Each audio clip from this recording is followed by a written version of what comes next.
മുഖ്യമന്ത്രി പിണറായി വിജയനെ ഇങ്ങനെ ഏകാധിപതിയായി വിടുന്നത് ആപത്താണെന്ന് ഇടതുമുന്നണിക്കും CPM-ന് പോലും തോന്നി തുടങ്ങി. സെപ്റ്റംബർ 11-ന് AKG സെന്ററിൽ നടന്ന ഇടതുമുന്നണി യോഗവും അതിലെ ചർച്ചകളും ഈ തോന്നലിന്റെ ശക്തമായ പ്രതിഫലനമായി. അഥവാ ഇത്തരത്തിൽ ഒരു ആഗ്രഹം ഇടതുമുന്നണിയിൽ ഉണ്ടാകുന്നു എന്ന ചിന്ത പടർത്തുവാൻ ആ സമ്മേളനത്തിന് കഴിഞ്ഞു. ജനാധിപത്യ മുന്നണിക്കാർക്കും കേരളത്തിലെ വലിയ വിഭാഗം ജനങ്ങൾക്കും തോന്നി തുടങ്ങിയിട്ട് കാലങ്ങളായെങ്കിലും വാ തുറക്കാൻ ഭയന്ന് കഴിയുകയായിരുന്നു CPM-ഉം ഇടതുമുന്നണിയിലെ ഘടകകക്ഷികളും. ബുധനാഴ്ചയും അതായിരുന്നു അവസ്ഥയെങ്കിലും ഇടതുമുന്നണി കച്ചവടം വലിയ നഷ്ടമായി മാറിയ രാഷ്ട്രീയ ജനതാദളിന്റെ പ്രതിനിധി വർഗീസ് ജോർജ് തന്റേടത്തോടെ ADGP RSS നേതാക്കളുമായി കൂടിക്കാഴ്ച നടത്തിയ വിഷയം ചർച്ച ചെയ്യണം എന്ന് ആവശ്യപ്പെട്ടതോടെ പലരും വാ തുറക്കാൻ ധൈര്യം കാണിച്ചു. അങ്ങനെ ആരോഗ്യകരമായ ഒരു ചർച്ചയ്ക്ക് വഴി തുറന്നു. പതിവ് പോലെ മുഖ്യമന്ത്രിയുടെ തിരക്ക് കാരണം സമ്മേളനം അവസാനിപ്പിക്കുന്നതിനുണ്ടായിരുന്ന തിടുക്കം ഇക്കുറിയും പ്രകടമാക്കപ്പെട്ടെങ്കിലും ചർച്ച ഉണ്ടായി. പുറത്ത് മാധ്യമപ്രവർത്തകരുടെ മുൻപിൽ വല്ലാത്ത ആവേശത്തോടെ സംസാരിക്കുന്ന CPI പക്ഷേ വളരെ തന്ത്രപൂർവമാണ് സംസാരിച്ചത്. കോൺഗ്രസ് എസിലെ PC ചാക്കോ, ആന്റണി രാജു എന്നിവരും ചർച്ചയിൽ തങ്ങളുടെ നിലപാട് വ്യക്തമാക്കി. വാ തുറക്കാതെ ഇരുന്നവരും ഉണ്ട്. വലിയ RSS വിരുദ്ധത പ്രസംഗിക്കുന്ന ഇടത് സർക്കാർ സംഘപരിവാറിനോട് കാണിക്കുന്ന വല്ലാത്ത അടുപ്പത്തിന്റെ അടയാളങ്ങൾ യോഗത്തിൽ ചൂണ്ടിക്കാണിക്കപ്പെട്ടു. രാഷ്ട്രപതി തെരഞ്ഞെടുപ്പിൽ BJP-യുടെ ദ്രൗപദി മുർമുവിന് കേരളത്തിൽ നിന്നും ഒരു വോട്ട് ലഭിച്ചത് ആകസ്മികമല്ല. ഇന്ത്യയിലെ 29 സംസ്ഥാനത്തു നിന്നും ഞങ്ങൾ വോട്ട് പിടിക്കും എന്ന മോദിയുടെ അവകാശവാദത്തിന് കേരളവും കൂട്ടുനിൽക്കുകയായിരുന്നു. 2024-ലെ ലോക്സഭാ തെരഞ്ഞെടുപ്പിലും ഉണ്ടായിരുന്നു ഈ വാദം. അതിനും കേരളത്തിൽ വഴി തുറക്കപ്പെട്ടു.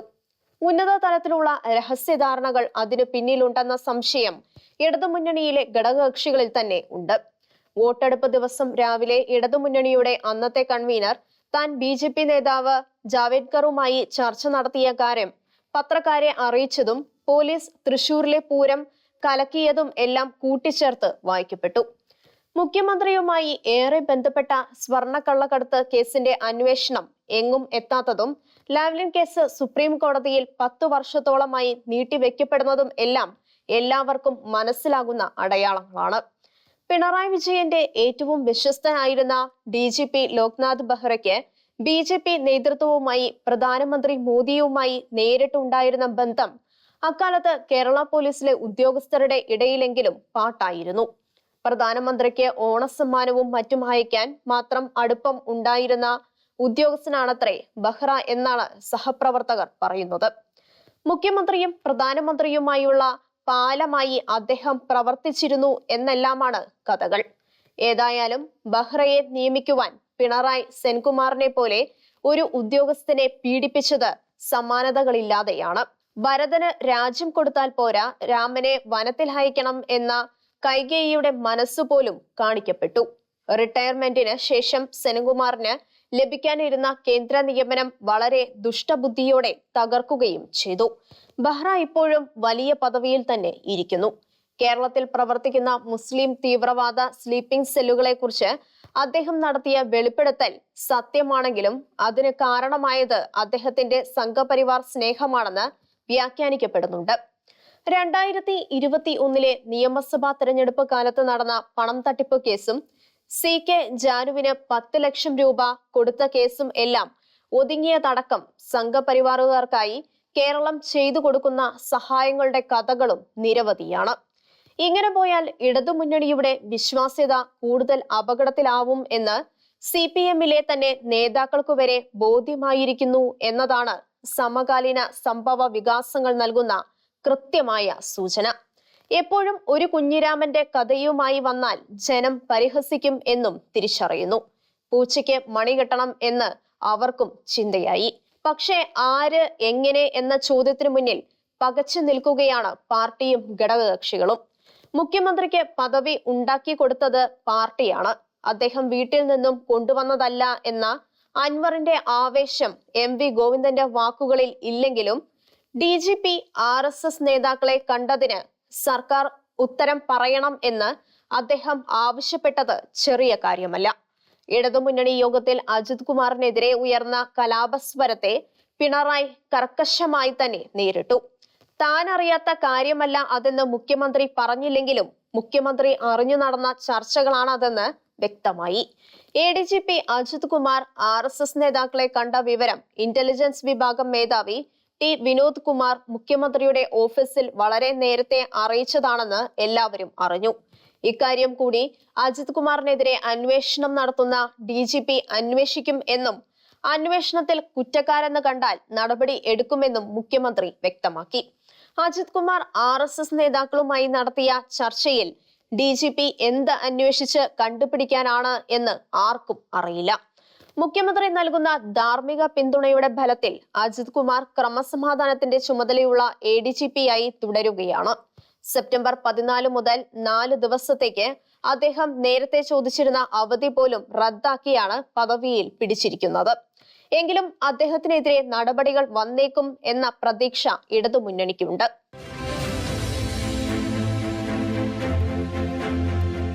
പൂച്ചയ്ക്ക് മണി കെട്ടേണ്ടത് ആവശ്യം എന്ന് ഉറപ്പുള്ളപ്പോഴും ആര് മണികെട്ടും എന്ന ചോദ്യം ഭീമത്സ രൂപം പൂണ്ട് നിൽക്കുന്നു. അത്ര ശക്തനാണ് പിണറായി. അതിനനുസരിച്ച് കരുക്കൾ നീക്കുവാൻ അദ്ദേഹത്തിനാകുന്നു. അതിനുള്ള തന്ത്രവും അധികാരവും കരുത്തും സ്വയം ആർജിച്ചിരിക്കുന്നു. പാർട്ടിയിൽ പോലും ശിഖണ്ഡിയെ മുന്നിൽ നിർത്തിയാണ് ആക്രമണം. പക്ഷേ ശിഖണ്ഡിയുടെ നേരെ ആയുധമെടുക്കില്ല എന്ന പ്രതിജ്ഞയൊന്നും പിണറായിയുടെ യുദ്ധപുസ്തകത്തിൽ ഉണ്ടാവില്ല. ആഭ്യന്തര വകുപ്പിനും ശരിക്കും അജിത് കുമാറിനും എതിരെ ദിവസവും ആരോപണങ്ങൾ ഉന്നയിക്കുന്ന അൻവറിനോട് പാർട്ടിക്കുള്ള അതൃപ്തി മുന്നണി സംസ്ഥാന കമ്മിറ്റിയിൽ പ്രകടിപ്പിക്കപ്പെട്ടു. 2021 തുടർഭരണം കിട്ടിയ ശേഷം ഇറക്കിയ പാർട്ടി കത്ത് പറയുന്നു, സ്വയം അധികാര കേന്ദ്രങ്ങളായി മാറുന്നതിൽ ആഹ്ലാദം കൊള്ളുന്ന അപൂർവം പാർട്ടി സഖാക്കളുണ്ട്. അത്തരം പ്രവണതകൾ പാർട്ടിക്കോ ഭരണത്തിനോ നേട്ടമുണ്ടാക്കില്ല. സംസ്ഥാന സർക്കാരും പാർട്ടിയും എന്ന രേഖയിൽ മണൽ, മണ്ണ്, ക്വാറി മേഖലകൾ പ്രാദേശിക തലത്തിൽ അഴിമതിയുടെ കേന്ദ്രങ്ങളായി രൂപപ്പെടുന്നു. ഗുണ്ടാ സംഘങ്ങളും മയക്കുമരുന്ന് സംഘങ്ങളും സ്വർണ്ണക്കടത്തുകാരും ചില മേഖലകളിലെങ്കിലും പിടിമുറുക്കാനുള്ള ശ്രമങ്ങൾ നടത്തുന്നു. ഇത്തരത്തിലുള്ള പ്രവണതയുമായി പാർട്ടി സഖാക്കൾ ഇടപെടുന്നില്ല എന്ന് ഉറപ്പ് വരുത്താനാകണം. ഇത്തരം പ്രവണതകൾ കാണിക്കുന്ന സഖാക്കൾക്കെതിരെ കർശന നടപടി സ്വീകരിക്കുവാൻ കഴിയണം. അഴിമതിക്കാരുടെ ശുപാർശക്കാരായി പാർട്ടി സഖാക്കൾ മാറുന്ന സാഹചര്യമുണ്ടാകരുത്. സ്വർണ്ണക്കടത്ത് ആസൂത്രണം ചെയ്യുന്ന സംഘങ്ങൾക്ക് പാർട്ടി നേതാക്കളുടെ സംരക്ഷണം ലഭിക്കുന്നതിലൂടെയാണ് ഈ ചങ്ങാത്ത മുതലാളിത്തം രൂപപ്പെടുന്നത്. ഇത് പിന്നീട് സ്വർണം പൊട്ടിക്കലിലേക്ക് കടക്കുന്നു. കൊട്ടേഷൻകാർ സ്വന്തം നിലയ്ക്ക് ഏറ്റെടുക്കുന്ന കവർച്ചകൾക്കും ഇതേ രാഷ്ട്രീയ പോലീസ് നേതൃത്വം കുടപിടിക്കുന്നു. അതായത് പാർട്ടിയിൽ വളരുന്ന ദുഷ്പ്രവണതയെക്കുറിച്ച് പാർട്ടിക്ക് നല്ല നിശ്ചയമുണ്ട്. പക്ഷെ പ്രശ്നം ഇതാണ്, പൂച്ചയ്ക്ക് ആര് മണികെട്ടും? ഇല്ലെങ്കിൽ സംഭവിക്കുക സർവനാശമായിരിക്കും എന്ന് ഭയപ്പെടുന്നവർ ഏറെയാണ്.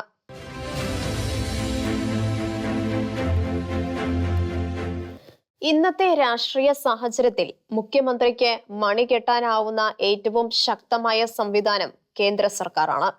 ഡൽഹി മുഖ്യമന്ത്രിയെയും മദ്യനയത്തിന്റെ പേരിൽ ഉപമുഖ്യമന്ത്രിയെയും എല്ലാം ജയിലിൽ തളച്ചിട്ടവർ സ്വർണ്ണക്കടത്തു പോലെ പ്രമാദമായ കേസുണ്ടായിട്ടും വല്ലാത്ത സംയമനം പാലിക്കുന്നു. കേരളത്തിലെ മുഖ്യമന്ത്രിയുടെ ഓഫീസിൽ സ്വർണം കള്ളക്കടത്ത് നടക്കുന്നു എന്ന് കുറ്റപ്പെടുത്തുന്ന പ്രധാനമന്ത്രിയാണ് നാട് ഭരിക്കുന്നത്. പക്ഷേ കള്ളക്കടത്ത് കേസുണ്ടായി 4 വർഷം പിന്നിടുമ്പോഴും ഒന്നും സംഭവിക്കുന്നില്ല. പ്രധാനമന്ത്രിയുടെ സംവിധാനങ്ങൾ പിണറായിയെ വല്ലാതെ സഹായിക്കുന്നു എന്ന ധാരണ ശക്തമാകും വിധമാണ് കാര്യങ്ങൾ. സംഘപരിവാറുമായി പിണറായി ശക്തമായ ബന്ധം സൂക്ഷിക്കുന്നു. അതിന് പാർട്ടി സഹപ്രവർത്തകരെക്കാൾ പോലീസ് ഉദ്യോഗസ്ഥരെയും വിശ്വസ്തരായ പാർട്ടി പത്രപ്രവർത്തകരെയും ഉപയോഗിക്കുന്നു. സഹായിക്കുന്നവർക്കെല്ലാം പ്രത്യുപകാരവും കിട്ടുന്നു. MP സ്ഥാനം അടക്കമുള്ള പദവികൾ അവരെ തേടി എത്തുന്നു. ഇത്തരം നടപടികളെ പാർട്ടിയിൽ പോലും ആരും ചോദ്യം ചെയ്യുന്നില്ല. RSS നേതാക്കളെ ADGP കണ്ട വിവരം കേരളത്തിൽ വിവാദമായതിന് RSS നേതൃത്വം അസംതൃപ്തരാണ് എന്നാണ് വാർത്ത.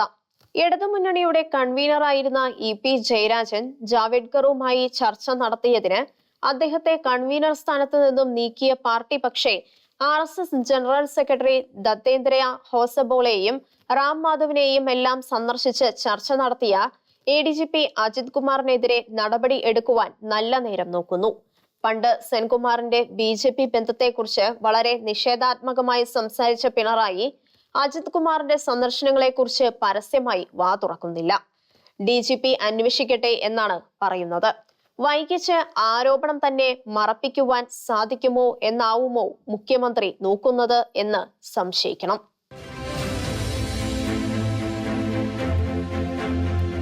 PV അൻവറിനെ പോലെ ഒരു വ്യക്തി ഉന്നയിക്കുന്ന ആരോപണത്തിന്റെ അടിസ്ഥാനത്തിൽ ഒരു ADGPയെ നീക്കം ചെയ്താൽ എന്താവും പോലീസിന്റെ ധാർമ്മിക ശക്തി എന്ന ചോദ്യവും ഉണ്ട്. മലബാറിൽ നടന്ന 100 കിലോ സ്വർണം കള്ളക്കടത്തിന്റെ പിന്നിലുണ്ടായ സംഭവങ്ങളാണ് ഈ ആരോപണത്തിനും വഴക്കിനും പിന്നിൽ എന്നും പ്രചരണമുണ്ട്. അതുകൊണ്ട് തിടുക്കത്തിൽ നടപടി എടുക്കുന്നത് ശരിയാവില്ല.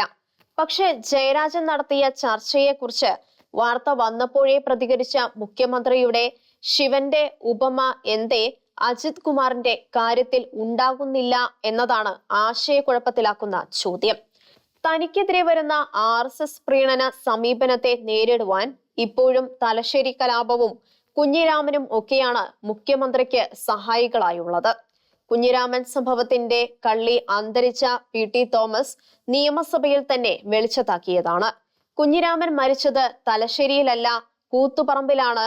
അതും ഒരു ഷാപ്പിൽ നടന്ന അടിപിടിയുടെ ഫലമായിട്ടാണെന്ന് PT തോമസ് നിയമസഭയിൽ തന്നെ പിണറായിയെ തന്നെ വെല്ലുവിളിച്ചതാണ്. RSS കലാപകാലത്ത് തലശ്ശേരിയിൽ മുസ്ലിം പള്ളികൾ കാത്തതിനല്ല, തലശ്ശേരിയിൽ നിന്നും 16 കിലോമീറ്റർ അകലെയുള്ള കൂത്തുപറമ്പിലാണ് കുഞ്ഞിരാമൻ കുത്തേറ്റ് വീണതെന്നും അത് കള്ളുഷാപ്പിലെ വഴക്കിന്റെ ഭാഗമായിട്ടായിരുന്നു എന്നും തോമസ് ചൂണ്ടിക്കാണിച്ചു. താൻ പറഞ്ഞത് തെറ്റാണെന്ന് തെളിയിച്ചാൽ MLA സ്ഥാനം രാജിവെക്കാമെന്ന് വരെ തോമസ് വെല്ലുവിളിച്ചതാണ്. ഇപ്പോഴും കുഞ്ഞിരാമന്റെ കഥയുമായി പിണറായി വരുമ്പോൾ ചരിത്രം പഠിച്ചവർ പരിഹാസത്തോടെ നോക്കും. തലശ്ശേരി കലാപത്തെക്കുറിച്ച് അന്വേഷിച്ച വിധേയത്തിൽ കമ്മീഷന്റെ റിപ്പോർട്ടിലോ ആ ദിവസങ്ങളിലെ പത്രങ്ങളിലോ ഇല്ലാത്ത സംഭവമാണ് പിണറായി അഭിമാനത്തോടെ പറയുന്ന കള്ളക്കഥ എന്ന് അന്ന് തോമസ് ചൂണ്ടിക്കാട്ടി. റാം മാധവുമായും ദത്തേന്ദ്രയുമായും അജിത് കുമാർ സംസാരിച്ചത് എന്ത് എന്ന് ജനത്തിന് അറിയണമെന്ന് CPI പോലും പറയുമ്പോൾ RSS നേതാവ് പരമേശ്വരന്റെ പുസ്തകം പ്രകാശനം ചെയ്ത കാര്യവും നിലവിളക്കിനെ വന്നിച്ച കാര്യവുമൊക്കെ മറുചോദ്യങ്ങളായി ചോദിച്ചാൽ സഖാക്കൾക്ക് പോലും വിശ്വസിക്കാനാവുമോ? എന്താണ് ADGP RSS നേതാക്കളുമായി സംസാരിച്ചത് എന്ന് പറയാത്തിടത്തോളം കാലം സംശയത്തിന്റെ നിഴലിൽ തന്നെയാവും സർക്കാർ.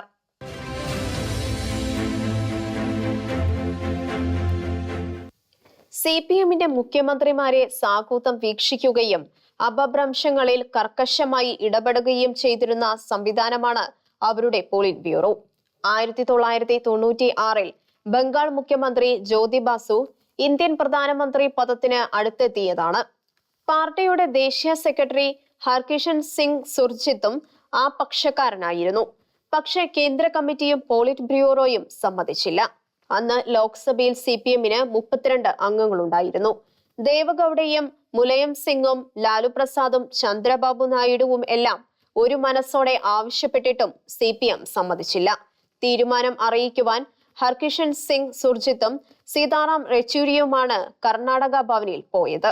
തീരുമാനം പുനഃപരിശോധിക്കണമെന്ന് ഈ നേതാക്കൾ ഏകകണ്ഠമായി ആവശ്യപ്പെട്ടിട്ടും പാർട്ടി സമ്മതിച്ചില്ല. വോട്ടെടുപ്പിലൂടെ 1957 ആദ്യമായി കേരളത്തിൽ EMSന്റെ മന്ത്രിസഭ അധികാരത്തിൽ വന്നപ്പോൾ ആ സർക്കാരിന്റെ പ്രവർത്തനങ്ങളെ ഡാംഗെ സുന്ദരയ്യ തുടങ്ങിയ നേതാക്കൾ സൂക്ഷ്മതയോടെ വീക്ഷിച്ച് വിലയിരുത്തുകയും തിരുത്തലുകൾ വരുത്തുകയും ചെയ്തു.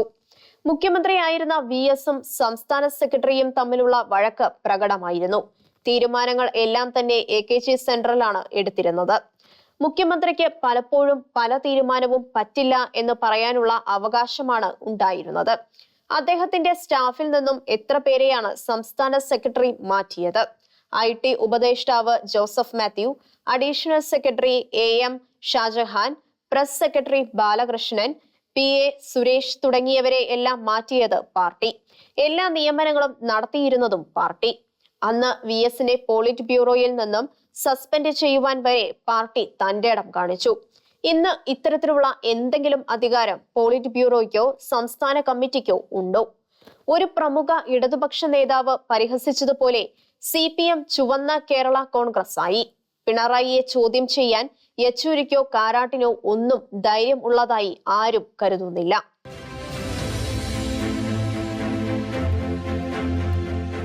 ഇടതുമുന്നണിയുടെ നേതൃത്വത്തിനും മുഖ്യമന്ത്രിയെ നിയന്ത്രിക്കുവാൻ ശക്തിയില്ല. സർക്കാർ നിലനിൽക്കുന്നത് മുന്നണിയുടെ കൂട്ടായ ശക്തി കൊണ്ടാണ് എന്ന ചിന്തയൊന്നും ഇന്നില്ല. ഇടതുമുന്നണിയിൽ CPIക്ക് മാത്രമാണ് കുറെയെങ്കിലും ധൈര്യമുള്ളത്. മാധ്യമങ്ങളുടെ മുന്നിൽ കാണിക്കുന്ന ധൈര്യമൊന്നും പക്ഷേ അവർ മുന്നണി യോഗത്തിൽ കാണിക്കില്ല. CPIയുടെ മേധാശക്തിയെ പല വിധത്തിൽ ഒതുക്കുവാനുള്ള കരുക്കൾ പിണറായി നീക്കിയിട്ടുണ്ട്. ഓന്തോടിയാൽ വേലിയിൽ വരെ എന്ന് പിണറായിക്ക് അറിയാം. 1969 പോലെ ഒരു കൂറുമുന്നണി ഉണ്ടാക്കുവാനുള്ള തന്ത്രമൊന്നും ഇപ്പോഴത്തെ നേതാക്കന്മാർക്കില്ല. ആകെ ചെയ്യാവുന്നത് മുന്നണിയിൽ നിന്നും പിണങ്ങിപ്പോവുകയാണ്. അഥവാ അവർ പിണങ്ങിപ്പോയാലും സർക്കാർ നിലനിൽക്കും, അല്ലെങ്കിൽ പല ചെറിയ പാർട്ടികളും പോകണം. ഇത്തരത്തിൽ ഒരു ഒഴുക്ക് തടയാനാണ് ജോസ് കെ മാണിയെ കൊണ്ടുവന്നത്. ജോസിന് പ്രതീക്ഷിക്കാവുന്നതിലും അധികം സഹായങ്ങൾ മുഖ്യമന്ത്രി ചെയ്തു കൊടുക്കുകയും ചെയ്യുന്നുണ്ട്. അതുകൊണ്ട് അവർ വളരെ വിശ്വസ്തരായി നിൽക്കും. RJD കുറെ ധൈര്യം കാണിക്കുന്നുണ്ട്. അത് നഷ്ടപ്പെടാൻ ഒന്നുമില്ലാത്തതുകൊണ്ടാണ്. മുന്നണി കൊണ്ട് ഒന്നും കിട്ടാത്തവരാണവർ. ബാക്കി പാർട്ടികളെല്ലാം ജയിച്ചത് CPM വോട്ട് കൊണ്ടാണ്. CPM പറയുന്നത് കേട്ട് കുറെ കൂടി കൃത്യമായി പറഞ്ഞാൽ പിണറായി പറയുന്നതും കേട്ട് കൊടുക്കുന്നതും വാങ്ങി ജീവിക്കേണ്ടവർ. അടുത്ത കാലത്ത് NCPയിൽ മന്ത്രിയെ മാറ്റുന്നതിനുള്ള നീക്കമുണ്ടായത് ദുർഗതി തന്നെ ഉദാഹരണം. ശശീന്ദ്രനെ മാറ്റിയാൽ പകരം മന്ത്രിയെ കിട്ടാൻ ഇടയില്ലെന്ന് മുഖ്യമന്ത്രി സൂചിപ്പിച്ചു. മുഖ്യമന്ത്രിയുമായി കുടുംബ ബന്ധമുള്ള ശശീന്ദ്രന്റെ മന്ത്രിസ്ഥാനം അങ്ങനെ പിണറായി തന്നെ കാത്തു സൂക്ഷിച്ചു. കടന്നപ്പള്ളിയുടെ കോൺഗ്രസ് എസിനോ ഗണേഷിന്റെയോ ആന്റണി രാജുവിന്റെയോ കേരള കോൺഗ്രസുകൾക്കോ ഒക്കെ എന്ത് വില? ഭയന്ന് കഴിയുന്നവർ എങ്ങനെ അഭിപ്രായം പറയും?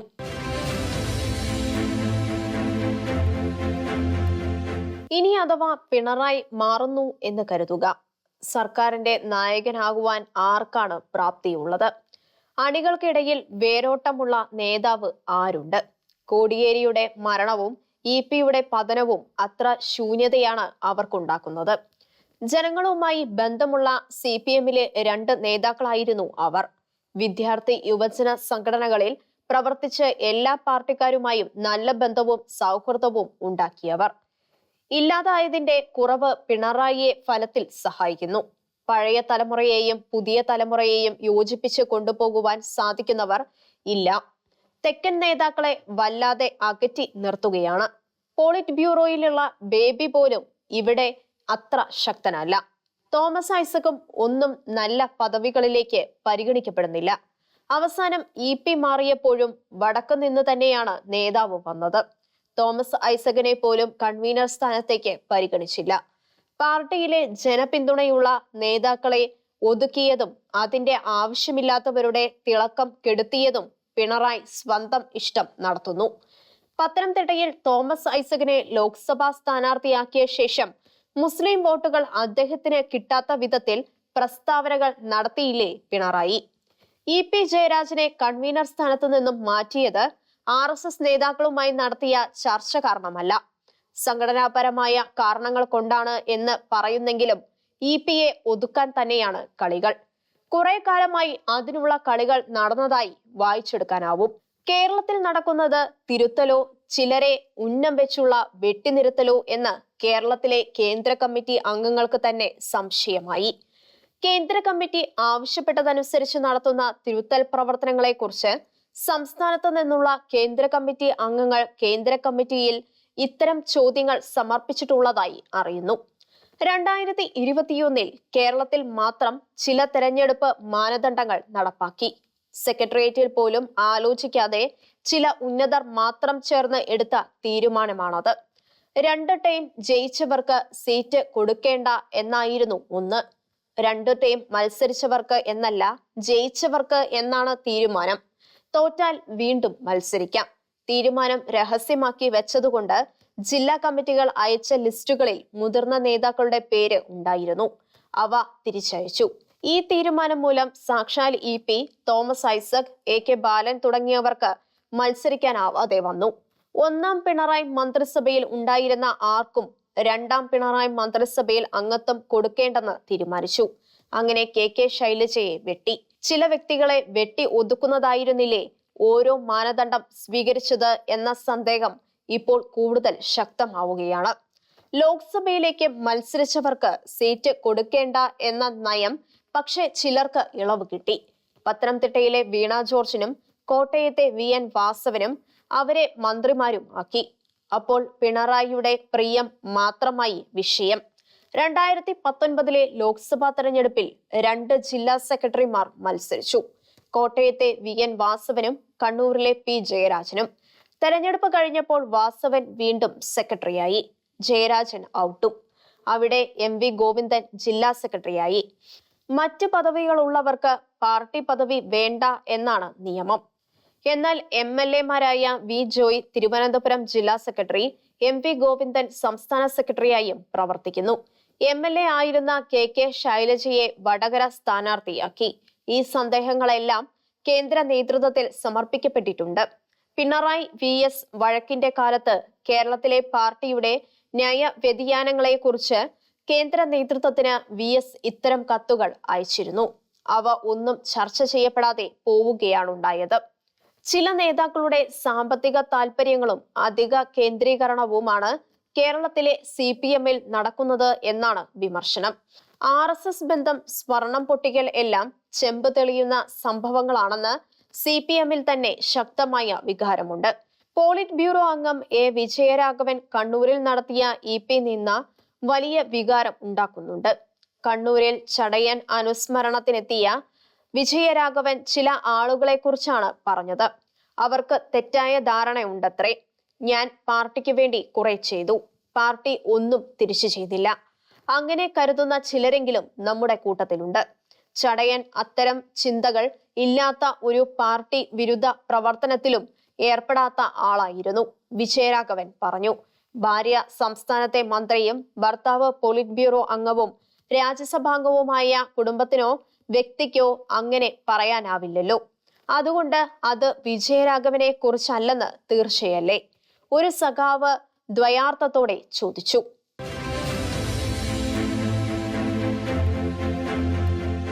ജൂലൈ 22 ചേർന്ന സംസ്ഥാന സെക്രട്ടേറിയറ്റിൽ EP ജയരാജൻ ചില ചോദ്യങ്ങൾ ചോദിച്ചു. അഥവാ കുറ്റപ്പെടുത്തലുകൾ നടത്തി എന്ന് വാർത്ത പടരുന്നുണ്ട്. പാർട്ടിയെ ചില സ്വർണ്ണ മുതലാളിമാരുടെ സ്പോൺസർഷിപ്പ് സ്ഥാപനമാക്കുവാൻ നീക്കം നടക്കുന്നു. മുഖ്യമന്ത്രിയെ എത്തിക്കുന്നതിന് പോലും ആസൂത്രിതമായ നീക്കം നടക്കുന്നു. നയതന്ത്ര ചാനൽ വഴി സ്വർണം കടത്തിയ സ്വപ്ന സുരേഷിനെ സ്വാധീനിക്കുവാൻ 30 കോടി വാഗ്ദാനം ചെയ്ത് ബാംഗ്ലൂരിലേക്ക് ആളെ വിട്ടു. നേതൃത്വ നിരയിലുള്ളവരുടെ ബന്ധുവിന് ബന്ധമുണ്ടായിരുന്നോ എന്ന് പരിശോധിക്കണം തുടങ്ങിയ ചോദ്യങ്ങൾ. അൻവറിന്റെ മറുപടി കിട്ടിയല്ല, പകരം കൺവീനർ സ്ഥാനം പോയി.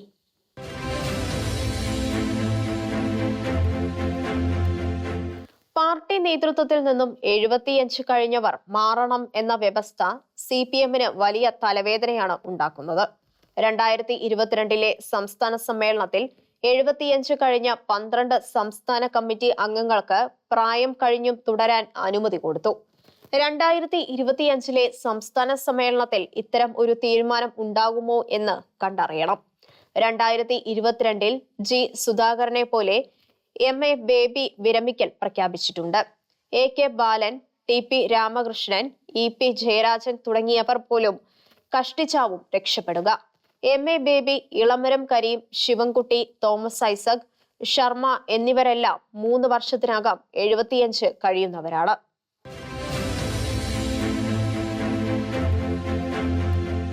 ഇതെല്ലാമാണെങ്കിലും പാർട്ടിയിലെയും പ്രതിപക്ഷത്തെ പോലും കുപ്രസിദ്ധർക്ക് അഭയം കൊടുത്ത് അവരുടെ വിധേയത്വം നേടുന്നതിൽ വല്ലാത്ത തന്റേടം കാണിക്കുന്ന നേതാവാണ് പിണറായി. സ്വന്തം പാർട്ടിയിലെ എത്ര ഭീകരരാണ് പിണറായിയുടെ സംരക്ഷണയിൽ വാഴുന്നത്. RSSകാരോടും മാത്രമല്ല, കോൺഗ്രസുകാരോടും ലീഗുകാരോടും കേരള കോൺഗ്രസുകാരോടും എല്ലാം കാണിക്കുന്ന മനസ്സാണിത്. ഏറ്റവും പുതിയ ഉദാഹരണമാണ് PK ശശി എന്ന പാലക്കാട്ടുകാരൻ നേതാവ്. അദ്ദേഹത്തെ പാർട്ടി എല്ലാ പദവികളിൽ നിന്നും നീക്കി. പാർട്ടിയെ പണമുണ്ടാക്കുവാനുള്ള മാർഗമാക്കി ശശി മാറ്റി എന്ന് സംസ്ഥാന സെക്രട്ടറി MV ഗോവിന്ദൻ പറഞ്ഞതായി മാധ്യമങ്ങളിൽ വന്നു. അതുമാത്രമല്ല, പാലക്കാട് ജില്ലാ സെക്രട്ടറിയെ സ്ത്രീപീഡന കേസിൽ കൊടുക്കാൻ ശശി നോക്കിയെന്നും മാധ്യമപ്രവർത്തകരുമായി ചേർന്ന് ഇതിനായി ഗൂഢാലോചന നടത്തിയെന്നും ഗോവിന്ദൻ ആരോപിച്ചു. ഇത്രയും കുറ്റാരോപിതനായ നേതാവ് പക്ഷേ പിണറായിയുടെ മരുമകന്റെ ടൂറിസം വകുപ്പിൽ ഒരു കുലുക്കവുമില്ലാതെ KTDC ചെയർമാനായി പ്രവർത്തിക്കുന്നു. 2018 ഒരു DYFI വനിതാ നേതാവ് ശശിക്കെതിരെ പാർട്ടിക്ക് കൊടുത്ത പരാതി വലിയ വിവാദമായിരുന്നു. മറ്റു പെൺകുട്ടികളുടെ ഇത്തരം കാര്യത്തിൽ പോലീസ് അന്വേഷണം ആവശ്യപ്പെടുന്ന കേരളത്തിലെ വനിതാ കമ്മീഷൻ അന്ന് ഞങ്ങളുടെ പോലീസും കോടതിയും പാർട്ടിയാണ് എന്ന് പറഞ്ഞതും വലിയ വിവാദമായി. ഏതായാലും 2018 നവംബറിൽ ശശിയെ പാർട്ടി പുറത്താക്കി. യുവതിയോട് മോശമായി സംസാരിച്ചതിന് തെളിവുണ്ട്, പീഡിപ്പിച്ചതിനില്ല എന്നായിരുന്നു പാർട്ടി അന്വേഷണത്തിൽ കണ്ടെത്തപ്പെട്ടത്. പരാതി കൊടുത്ത വനിത 2019 ജൂണിൽ എല്ലാ സംഘടനാ പദവികളും ഉപേക്ഷിച്ച് രക്ഷപ്പെട്ടു. ശശി 2019 സെപ്റ്റംബറിൽ പാലക്കാട് ജില്ലാ കമ്മിറ്റിയിൽ തിരിച്ചെത്തി. ആ ശശിക്കാണ് പിണറായി സർക്കാർ KTDC ചെയർമാൻ പദവി കൊടുത്തത്. 2024 വീണ്ടും ശശിയെ തിരഞ്ഞെടുക്കപ്പെട്ട എല്ലാ പദവികളിൽ നിന്നും പാർട്ടി ഒഴിവാക്കുന്നു. പക്ഷേ അദ്ദേഹം ചെയർമാൻ സ്ഥാനത്ത് തന്നെ ഉണ്ട്. മുഖ്യമന്ത്രിയുടെ ഇപ്പോഴത്തെ പൊളിറ്റിക്കൽ സെക്രട്ടറിയും അൻവറിന്റെ ആരോപണങ്ങളിൽ പ്രതിസ്ഥാനത്ത് നിൽക്കുന്നവനുമായ P ശശിയും ഇത്തരം പാരമ്പര്യമുള്ള നേതാവാണ്. 2010 P ശശിക്കെതിരെ DYFIയുടെ വനിതാ നേതാവ് പരാതി കൊടുത്തു. VS പക്ഷക്കാരനായിരുന്ന മറ്റൊരു CPM നേതാവും ശശിക്കെതിരെ പരാതി പറഞ്ഞു. അദ്ദേഹത്തിന്റെ അടുത്ത ബന്ധുവിനെ ഉപദ്രവിച്ചതായിട്ടാണ് പരാതി. അന്വേഷണം നടത്തിയ പാർട്ടി ശശിയെ കണ്ണൂർ ജില്ലാ സെക്രട്ടറി സ്ഥാനത്തു നിന്നും തരം താഴ്ത്തി പെരളശ്ശേരി കീഴാറ ബ്രാഞ്ച് കമ്മിറ്റിയിലാക്കി. ആരോഗ്യ കാരണങ്ങളാണ് പാർട്ടി അദ്ദേഹത്തെ തരം താഴ്ത്തിയത് എന്നായിരുന്നു മാലോകരോട് ഔദ്യോഗികമായി പറഞ്ഞത്. 2011 VS ശശിക്കെതിരെ ശക്തമായ നിലപാട് എടുത്തതുകൊണ്ട് അദ്ദേഹത്തെ പാർട്ടിയിൽ നിന്നും സംസ്ഥാന കമ്മിറ്റി പുറത്താക്കി. എന്നാൽ പിണറായി വന്നതോടെ കാര്യങ്ങൾ തലകീഴായി മറിഞ്ഞു. 2018 പിണറായി സർക്കാരിന്റെ പോലീസ് കേസിൽ ശശിക്കെതിരായ കേസിൽ കഴമ്പില്ലെന്ന് ഹോസ്ദുർഗ് കോടതി റിപ്പോർട്ട് സമർപ്പിച്ചു. ശശിയുടെ ഉയർത്തെഴുന്നേൽപ്പായി. 2019 അദ്ദേഹം കണ്ണൂർ ജില്ലാ കമ്മിറ്റിയിൽ തിരിച്ചെത്തി. 23ാം പാർട്ടി കോൺഗ്രസിൽ വെച്ച് സംസ്ഥാന കമ്മിറ്റിയിൽ ചേർന്നു. ശശിക്കെതിരെ പരാതി നൽകിയവരെ പാർട്ടിയിൽ നിന്നും പുറത്താക്കി. 2022 ഏപ്രിൽ 18, 19 തീയതികളിൽ നടന്ന സംസ്ഥാന കമ്മിറ്റി ശശിയെ മുഖ്യമന്ത്രിയുടെ പൊളിറ്റിക്കൽ സെക്രട്ടറിയാക്കി. നായനാർ ഭരണകാലത്ത് 1996, 2001 ശശി വഹിച്ചിരുന്ന പദവിയാണത്. കേരള ബാങ്കിന്റെ ചെയർമാൻ ഗോപി കോട്ടമുറിക്കലും ഇങ്ങനെ പിണറായിയുടെ സഹായത്തോടെ രക്ഷപ്പെട്ട ആളാണ്. പാർട്ടിയുടെ ജില്ലാ കമ്മിറ്റി ഓഫീസിൽ ഒളിക്യാമറ വെച്ചാണ് സഖാക്കൾ ഗോപിയെ പിടിച്ചത്. വൈക്കം വിശ്വൻ അന്വേഷിച്ചു. ഗോപിക്ക് കെണി ഒരുക്കിയ ജില്ലാ സെക്രട്ടേറിയറ്റ് മെമ്പർ KA ചാക്കോച്ചനെ 6 മാസത്തേക്ക് പുറത്താക്കി. PS Mohanan, TK Mohanan, MP പത്രോസ് എന്നിവരെ തരം താഴ്ത്തി. 2012 ജൂൺ 25 ഗോപി കോട്ടമുറിക്കൽ പുറത്താക്കപ്പെട്ടു. ഇന്ന് ഗോപി കേരള ബാങ്കിന്റെ പ്രസിഡന്റാണ്. കുപ്രസിദ്ധമായ കവിയൂർ, കിളിരൂർ കേസുകളിലും യഥാർത്ഥ പ്രതികൾ രക്ഷപ്പെട്ടതിന് പിന്നിൽ പിണറായിയുടെ സഹായം ഉണ്ടെന്നാണ് VS പക്ഷം തന്നെ പ്രചരിപ്പിച്ചത്. 2004 നവംബറിൽ കിളിരൂർ കേസിലെ ഇര കോട്ടയം മെഡിക്കൽ കോളേജിൽ മരിച്ചു. ഒരു VIP കണ്ട ശേഷമാണ് അവരുടെ നില മോശമായതെന്ന് ഡോക്ടർമാർ പറഞ്ഞു. അവരെ കണ്ടത് CPMലെ ഒരു വനിതാ നേതാവായിരുന്നു. ആ അന്വേഷണമെല്ലാം എങ്ങുമെത്താതെ അവസാനിച്ചു. 2004 സെപ്റ്റംബർ 28 കവിയൂർ യുവതി, അച്ഛൻ, അമ്മ, അനിയത്തി എന്നിവർ ആത്മഹത്യ ചെയ്ത് സംബന്ധിച്ചും പല ആരോപണങ്ങളും വന്നു. ദുസ്സൂചനകൾ നീണ്ടത് ചില സഖാക്കളിലേക്കായിരുന്നു. ഒന്നും സംഭവിച്ചില്ല. ഇങ്ങനെ സഹായം കിട്ടിയവർക്കെല്ലാം പിണറായി മറക്കാനാവാത്ത വ്യക്തിയായി മാറിയിട്ടുണ്ട്. TP വധക്കേസിൽ ശിക്ഷിക്കപ്പെട്ട് ജയിലിൽ കഴിഞ്ഞ കുഞ്ഞനന്ദനെ ജയിലിൽ പോയി കണ്ട് മുഖ്യമന്ത്രി പിണറായി വിജയൻ. ഇടുക്കിയിലെ കോൺഗ്രസുകാരെ 1, 2, 3 എന്ന് പറഞ്ഞ് കശാപ്പ് ചെയ്തെന്ന് അവകാശപ്പെട്ട MM മണിയെ രക്ഷിക്കാൻ സുപ്രീം കോടതി വരെ കേസ് പറഞ്ഞ സെക്രട്ടറിയാണ് പിണറായി. മട്ടന്നൂരിലെ യൂത്ത് കോൺഗ്രസ് നേതാവ് M ഷുഹൈബിന്റെ കൊലപാതകം CBI അന്വേഷിക്കുന്നത് തടയാൻ അദ്ദേഹം സർക്കാർ ചെലവിൽ സുപ്രീം കോടതിയിൽ വരെ പോയി. കോൺഗ്രസ് പ്രവർത്തകരായ കൃപേഷിന്റെ, ശരത് ലാലിന്റെയും കൊലപാതകികളെ രക്ഷിക്കാനും ഇതായിരുന്നു പിണറായിയുടെ സമീപനം. അടുത്ത കാലത്ത് നടന്ന നവകേരള സദസ്സിനെതിരെ പ്രതിഷേധിച്ച യൂത്ത് കോൺഗ്രസുകാരെ ഹെൽമറ്റിനും പൂച്ചട്ടിക്കും ഇടിച്ച DYFIക്കാരെ സുരക്ഷാ പ്രവർത്തകർ എന്നല്ലേ അദ്ദേഹം വിളിച്ചത്. ബാർക്കോഴ കേസിന്റെ മറവിൽ നിയമസഭ അടിച്ചു പൊളിച്ചവർക്കെല്ലാം പിണറായി മന്ത്രിസ്ഥാനം നൽകി. അത് തെറ്റായിപ്പോയെന്ന് ഇപ്പോൾ ജലീൽ കുമ്പസാരിക്കുന്നു എന്നത് വേറെ കാര്യം. ഹേമ കമ്മിറ്റി റിപ്പോർട്ട് 4 വർഷം വച്ച് സൂക്ഷിച്ച് പലരെയും രക്ഷിച്ചു. വിവരാവകാശ കമ്മീഷണർ അനുവദിച്ച ഭാഗങ്ങൾ പോലും ഒളിച്ചുവെച്ച് റിപ്പോർട്ട് പ്രസിദ്ധീകരിച്ചു. കേസിൽ കുടുങ്ങുന്ന മറ്റു പാർട്ടികളിലെ നേതാക്കളോടും പിണറായി ഇത്തരം സമീപനം കാണിക്കാറുണ്ട്. ലീഗിലെ കുഞ്ഞാലിക്കുട്ടിയെ ഐസ്ക്രീം പാർലർ കേസിൽ കുടുക്കുവാൻ VS കിണഞ്ഞു ശ്രമിച്ചപ്പോൾ പിണറായി സഹായിക്കുകയായിരുന്നില്ലേ? അടുത്ത കാലത്ത് കുഞ്ഞാലിക്കുട്ടി സഹകരണ ബാങ്കുകൾ വഴി കള്ളപ്പണം വെളുപ്പിക്കുന്നതായി EDക്ക് പരാതി കൊടുത്ത ജലീലിനെ നിർത്തിപ്പൊരിക്കുകയായിരുന്നില്ലേ പിണറായി? 2006 കേരള കോൺഗ്രസ് നേതാവ് PJ ജോസഫ് വിമാനത്തിൽ വെച്ച് ഒരു സ്ത്രീയോട് മോശമായി പെരുമാറിയ കേസിലും പിണറായി സാധ്യമാകും വിധം ജോസഫിനെ സഹായിച്ചു. എന്നിട്ടും VS കാരണം ജോസഫിന് രാജിവെക്കേണ്ടി വന്നു. പക്ഷെ കേസിൽ അനുകൂല വിധി വന്നപ്പോൾ തിരിച്ചെടുക്കുവാൻ VSന് ഇഷ്ടം ഇല്ലായിരുന്നുവെങ്കിലും പിണറായി ഉറച്ചുനിന്നു. ബാർക്കോഴ കേസിൽ ഇടതുപക്ഷം വല്ലാതെ വേട്ടയാടിയ KM മാണിയെ ഇടതുമുന്നണിയിൽ ചേർത്തു. ഇടമലയാർ കേസിൽ ജയിൽ ശിക്ഷ അനുഭവിച്ച ബാലകൃഷ്ണപിള്ളയെയും 2013 ഭാര്യ യാമിനി തങ്കച്ചിയുടെ പരാതിയുടെ വെളിച്ചത്തിൽ പരാതി മന്ത്രിസ്ഥാനം രാജിവെക്കേണ്ടി വന്ന മകൻ ഗണേഷ് കുമാറിനെയും ഇടതുമുന്നണിയിൽ കൂട്ടി, മന്ത്രിയുമാക്കി. തൊണ്ടി മുതൽ മുക്കിയ കേസിൽ പ്രതിയായ ആന്റണി രാജുവിനെ സീറ്റ് കൊടുക്കരുതെന്ന് പറഞ്ഞ് VS അദ്ദേഹത്തിന് സ്ഥാനാർത്ഥിത്വം നിഷേധിച്ചപ്പോൾ പിണറായി സ്ഥാനാർത്ഥിയാക്കി വിജയിപ്പിച്ച് മന്ത്രിയാക്കി. ട്രാൻസ്പോർട്ട് സെക്രട്ടറി ആയിരുന്ന നളിനി നെറ്റോയെ 1999 പീഡിപ്പിക്കാൻ ശ്രമിച്ച കേസിൽ പ്രതിയായ നീല ലോഹിതദാസൻ നാടാരെ VS ഇടത് സ്ഥാനാർത്ഥിയാക്കാൻ വിസമ്മതിച്ച് മത്സര രംഗത്തു നിന്ന് മാറ്റി. പക്ഷേ 2021 പിണറായി അദ്ദേഹത്തെ കോവളത്ത് സ്ഥാനാർത്ഥിയാക്കി. 2017 ഹണി ട്രാപ്പിൽ കുടുങ്ങിയ മന്ത്രി AK ശശീന്ദ്രനെ രാജിവെപ്പിച്ചെങ്കിലും കേസ് കോടതിക്ക് പുറത്ത് ധാരണയാക്കിയതോടെ 2018 മന്ത്രിസഭയിൽ തിരിച്ചെടുത്തു. BJP നേതാവ് K സുരേന്ദ്രന്റെ കള്ളപ്പണ കേസ്, പ്രതിപക്ഷ നേതാവ് VD സതീശന്റെ പുനർജനി കേസ്, അദ്ദേഹത്തിന് എതിരെ അൻവർ ഉയർത്തിയ 150 കോടിയുടെ കള്ളപ്പണ കേസ് എല്ലാം ഇഴഞ്ഞു നീങ്ങിയാൽ മതിയെന്ന് തീരുമാനിച്ചു.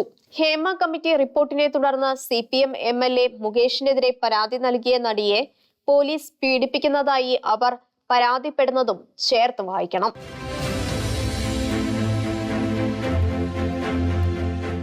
ഷീലോഹന്റെ കാഴ്ചകൾ ഇനി അടുത്ത ആഴ്ച.